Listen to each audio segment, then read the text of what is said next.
here are my books in review for 2024, and I'm going to go by chronological order as to when I read them. So the first one that I read this year in January was Authentic Ministry by Michael Reeves. This is a Christian book about serving, and particularly for those in full-time ministry. I gave this a 4 out of 5 stars. The next book that I read in January was Did the Devil Make Me Do It by Mike McKinley, and I rated this a 4 out of 5 stars. This is a really short, pithy book that kind of addressed topics like sin and Satan and free will, and I found it really helpful. The third book in January was The Prodigal God by Tim Keller.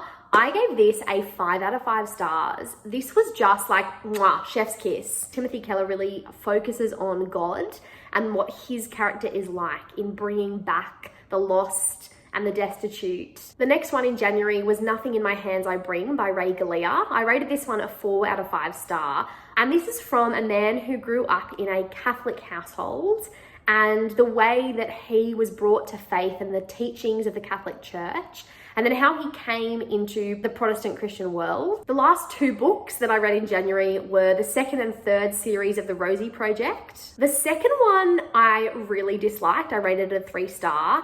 And the third one was much better, and I rated it a 4 star. I love the Rosie Project. I think I rated the first of the series a 5 star. So it was just heartwarming to kind of tie the whole story in a bow. The first book I read in February was Tom Lake by Anne Patchett. This was a really disappointing and underwhelming book for me. I gave it a 2 star, and the only reason I gave it a 2 star was because of the beautiful writing. So Anne Patchett does have a lovely style of writing, but it was just agony. The plot was so boring. It was set in COVID, which just puts me off completely. I didn't care about the characters at all. I didn't care about the plot. It was just, none of it seemed realistic. Yeah, it was just overhyped in my opinion. The next book I read in February was The Case for Christ by Lee Strobel, and I rated this one a 4 out of 5 stars. It's really good because it comes from the perspective of an investigator or a lawyer who really wants to pick apart the evidence for the case of Jesus. Is there a case for Jesus Christ? I only read 3 books in February, and the last one was The Flat Chair by Beth O'Leary. I rated this one a 3 out of 5 stars. It was a bit slow to start. I was rooting for the characters at the end, but yeah, it was just a bit of a meh book for me. Okay, this next book is dear to my heart.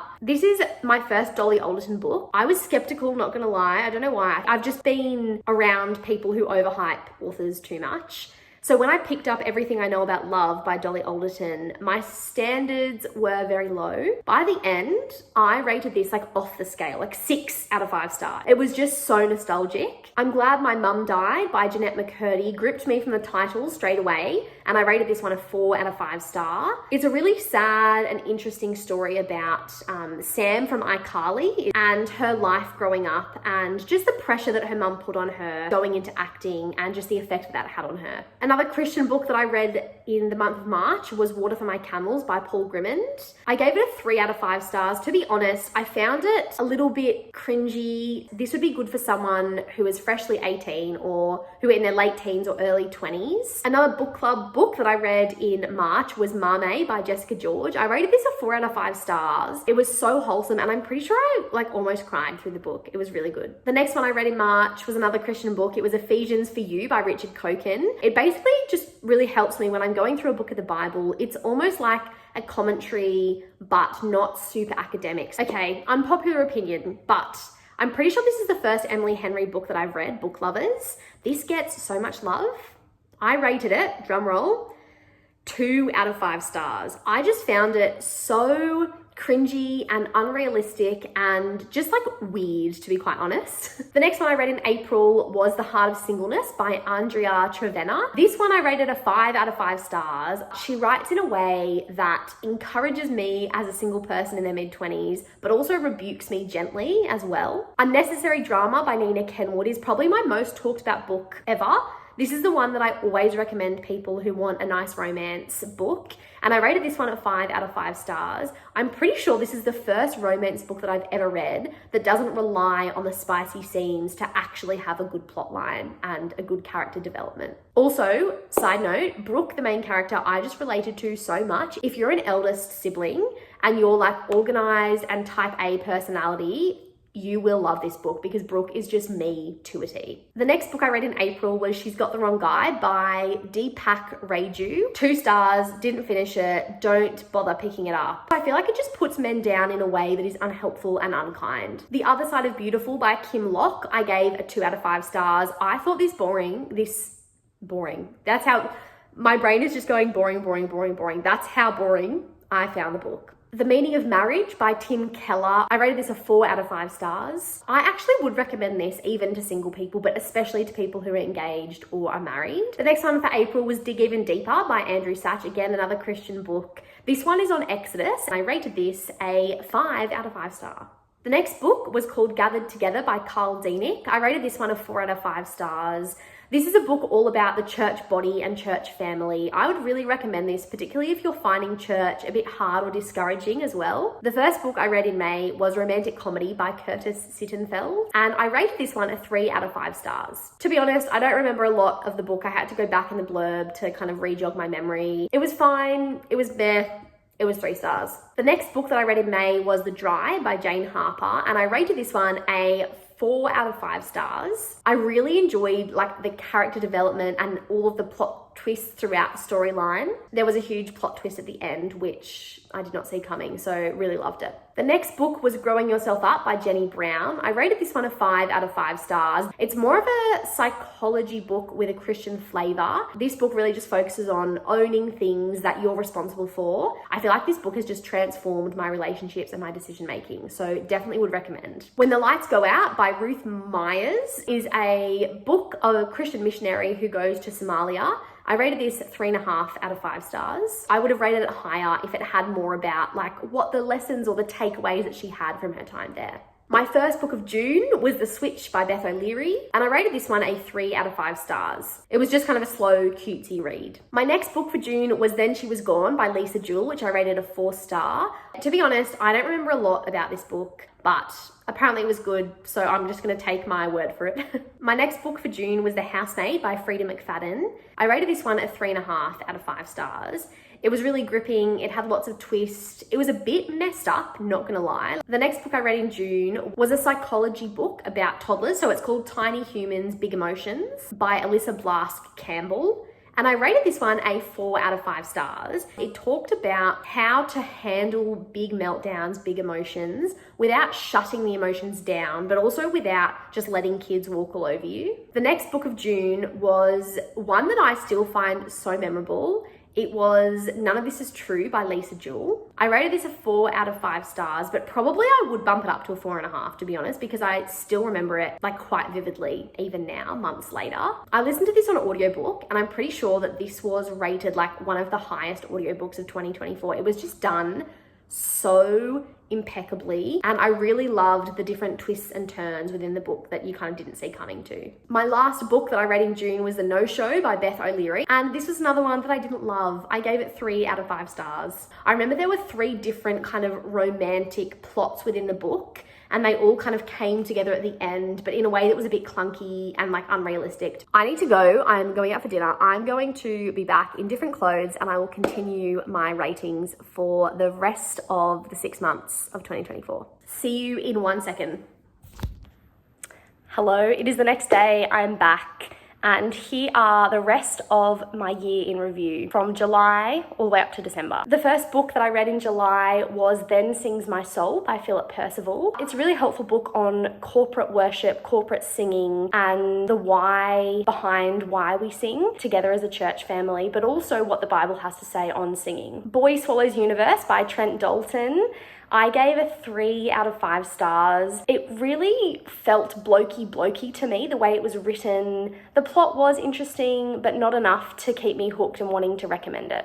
The next book I read was Happy Place by Emily Henry. I was looking back at my rating for this, and I haven't actually given it a rating. So I probably would have rated it a 3, I'm guessing, or a 4 even, but because of the spice, it always bumps down for me. The next book was Trusting God by Jerry Bridges. Another 5-star read. Anything by Jerry Bridges is just phenomenal. It's such an accessible book, and I feel like if you're going through any kind of suffering and you just want answers to those big questions of like, where is God in the suffering, this is the perfect book for you. Definitely pick it up and read it. The first book in August that I read was another Lisa Jewell book, Invisible Girl. I rated this one at 3.5 stars. The main guy, Owen, is just a real oddball. He's in his 30s, he's a virgin, he lives with his auntie, and he basically gets let off from his teaching job that he has because of these sexual misconduct allegations. And then in and amongst all of his story, you've got this other story about this girl who goes missing. The next book in August that I read was Tell Me Lies by J.P. Pomeroy. I rated this one a 5 out of 5 stars. This is one of my favorite like mystery suspense books that I've read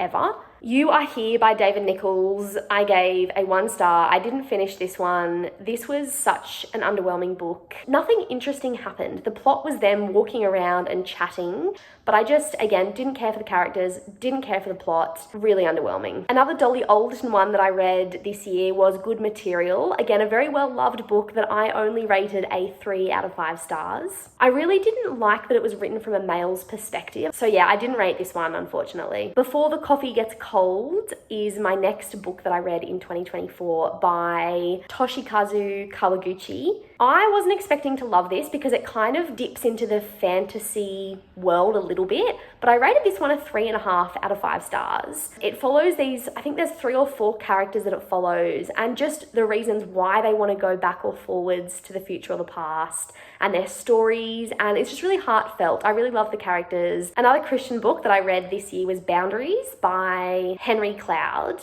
It was a 2-star for me, and that's probably generous. I think that I would have loved this book a lot more if it wasn't Christian, which I know is saying a lot. He uses Bible verses in a way that just is icky and wrong, in my opinion. The Valley of Visions by Arthur Bennett, 5 out of 5 stars. I started this one in 2022 and only finished it in August 2024. So it's taken me a while, but the idea is that you pick a prayer a day to pray, and the prayer's written out, and it's just really good, I find, for times when I'm really down, when I'm low, when I feel like I just can't go to God myself. These are really good prayers that I can just pray. My last book for August was Crying in H Mart by Michelle Zorna.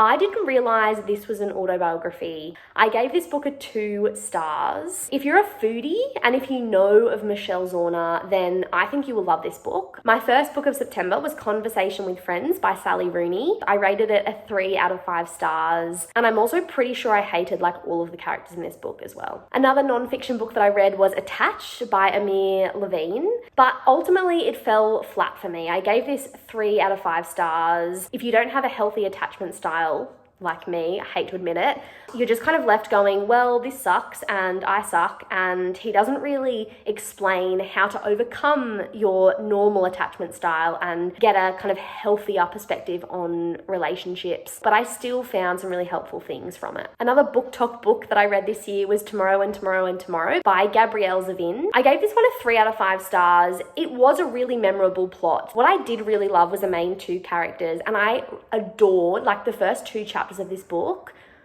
Relationships that came to life at the beginning I loved. And then as I went on through the book, it just got a bit dull. To be honest, I was just reading it to get to the end so I could mark it as read. Another Christian one for September was You're Not Crazy by Ray Ortland Jr. Sorry, change of scenery, we're back. Anyway, this one I rated a 4 out of 5 stars. The kind of subtitle for this is Gospel Sanity for Weary Churches. So if you are weary as a Christian or at church at the moment, this is a really good book for you. My next book for September was The Lost Man by Jane Harper, and I rated this one a 3.5 stars. It was an interesting plot. I really loved kind of getting to know the characters, what they were like. I gave Trent Dalton another try, and I read Lola in the Mirror. I think about this book very frequently, so I gave this one a 4.5 stars. It was stunning, it was heartwarming, loved the characters, loved the plot, loved the writing, loved everything about it. The next book for September was Green Dot by Madeline Gray. I gave this one a 3.5 stars, although it was very close to a 4. I did bump it down because of the subtle spiciness throughout the book. The thing I didn't like about this was that there was a lot of adultery, and that was kind of the main plot that carried the book. Ghosts by Dolly Alderton was my next book, and I rated this one a 4 out of 5 stars. I do forget how it ends and I do forget most of the plot, but I remember it just being really relatable and I really liked it. And I have been a Christian for 7 years, so I was really proud that I read the entire Bible this year. And obviously, this is a 5 out of 5 star book. You should read it. The last book in September that I read was a memoir by Rebel Wilson. It was Rebel Rising, and I rated this one a 3.5 star. If you really love Rebel, I would definitely pick this up. It's just really interesting talking about her life growing up, and I just love Rebel, so I really enjoyed this book. My first book of October was Work Backwards by Tim Dugan, I think is how you pronounce it, or Tim Duggan. I rated this a 3 out of 5 stars. This was a non-fiction book all about the kind of 9 to 5 work life and work-life balance. This is the first Emily Henry book that I actually loved, and this was Funny Story. I gave this book a 4.75 out of 5 stars. And literally the only reason I bumped it down a 1/4 of a star was again because of the spiciness, but otherwise it would have been a 5 out of 5 book. I began reading All Fours by Miranda July and I could not get through this. This was a DNF for me. This was like a 0 stars. I don't know if I can even count it as a book read because I literally had to put it down after like 50 pages. It was just grossly sexual. There was nothing in me that wanted to keep reading it. In October, I continued the Housemaid series by Frida McFadden and picked up The Housemaid's Secret. I listened to this on audiobook and I gave this a 3.75 out of 5 stars. I really enjoyed how we picked up with Millie, the main character of the last series, and we also had Enzo back and kind of how that all intertwined was really interesting. I reread another favourite author, J.P. Pomeroy, but I was a bit disappointed. This was Home Before Night and I gave it a 3 out of 5 stars. The mother-son relationship in this was like really weird, to be honest. I did kind of like the plot, although you can see it coming, so it is pretty predictable. The last book I read in October was Homecoming by Kate Morton. I rated this a 3 star, and that's probably being too generous. This was a 600-page book. It was too long. It didn't need to be that long. There were too many characters. It was too confusing. Although I didn't mind the plot, towards the end I was wondering where it would end up, so it did keep me going, but barely. In November, I read my first Vari McFarlane book, You Had Me at Hello, and I rated this one a 3.75 stars. This was just, again, another cutesy romance novel. It was short-ish, it was kind of light and fluffy, no real substance to it, but I kind of liked that about it. There was not a lot of spice as well, which was plus in my books. Have a Little Faith by Mitch Albom was my next read of November, and I rated this one a 4 out of 5 stars. It was a really wholesome story of 2 men and their quest to their own kind of spirituality, so one to Christianity, one to Judaism, and it was just a nice, moving, true story. Exodus for You by Tim Chester was the next book that I read in November. It doesn't go really in depth. He really grounded it in how this should impact us today. My last book for November was Here One Moment by Leanne Moriarty. I gave this one 5 stars. The plot line was just so interesting. The more I think about this book, the more I love it, and it is just super memorable, and I feel like I'm just not going to stop talking about this book all year. My first book for December was Happily Never After by Lynn Painter. Probably, to be honest, like more of a 2-star read than a 3, I think. But the storyline was interesting. The plot relied so heavily on the sexual tension and the spiciness of the main characters, which I just don't appreciate. I would not recommend this book to anyone, even though I liked the plot line. This was probably the spiciest book I've ever read. I had another book that I DNF'd this year, and that was Letters from the Past by Erica James. I got about 100 pages through. It was so long, so I feel like I really had to be invested, and I just wasn't, so I put it down. There were so many characters. Each chapter was from a different character's perspective, and so it just got so confusing. This was a historical fiction genre, and I just feel like I don't love historical fiction, so it just wasn't for me. The next book I read in December was the first Harry Potter book, so Harry Potter and the Sorcerer's Stone. Now, confession, I have never read any Harry Potter. I'm 26 years old and I have not watched the series, so this was a big moment for me, and I rated it a 3.5 out of 5 stars. I just don't love fantasy as a genre, and so I feel like I just couldn't really get into the world of like the unicorns and the witches and the, I don't know, it's just not for me. I did appreciate though how J.K. Rowling really immersed you into the world of Hogwarts. I think she did such a good job with the characters. I absolutely love Hermione. I feel like I'm her to a T. Will I keep reading the rest of the series? look, I'm not super excited. I might, but anyway, stay tuned, I might, who knows. The next book I read was The Four Loves by C.S. Lewis, and I rated this a 3 out of 5 stars. I find C.S. Lewis's writing really hard to follow. I also think in this book, the premise was really good, so it's about the different types of loves that we have. Ultimately, I don't really know what I gained from it, and he is quite rambly in some of his sections, which I find a bit grating. The last book for 2024 that I read was The God Who Makes Himself Known by Ross Blackburn. So I rated this one a 4 out of 5 stars. This is a more in-depth commentary, but it was good because he does go very in-depth with each chapter. And that is it. That is all of my books in review for the year of 2024. As we are speaking, I have read 71 out of 75 books, which is the most that I've ever read. I feel like this year has been like my reading era. So yeah, that is my year in review, and I can't wait to do it for 2025.